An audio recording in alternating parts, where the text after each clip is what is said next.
আলোচনা করব। আয়াতুল কুরসি হলো সূরা আল বাকারার 255 নম্বর আয়াত।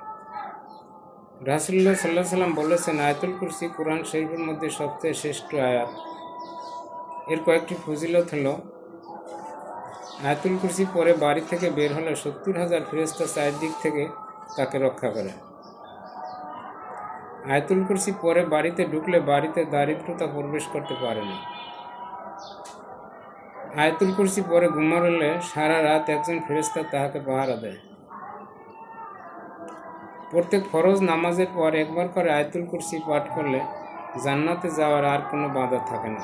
একটা জিনিস বাদে, লোকটি মরে না, তাই সে জান্নাতে যায় না, মরলেই জান্নাতি। আমাদের অবশ্যই আল্লাহর হুকুম, কালেমা, নামাজ, রোজা, যাকাত, হজ সঠিকভাবে পালন করতে হবে। আল্লাহ সকলকে আমল করার তৌফিক দান করুন। সবাই ভালো থাকবেন, সুস্থ থাকবেন। আসসালামু আলাইকুম ওয়া রাহমাতুল্লাহি ওয়া বারাকাতুহু।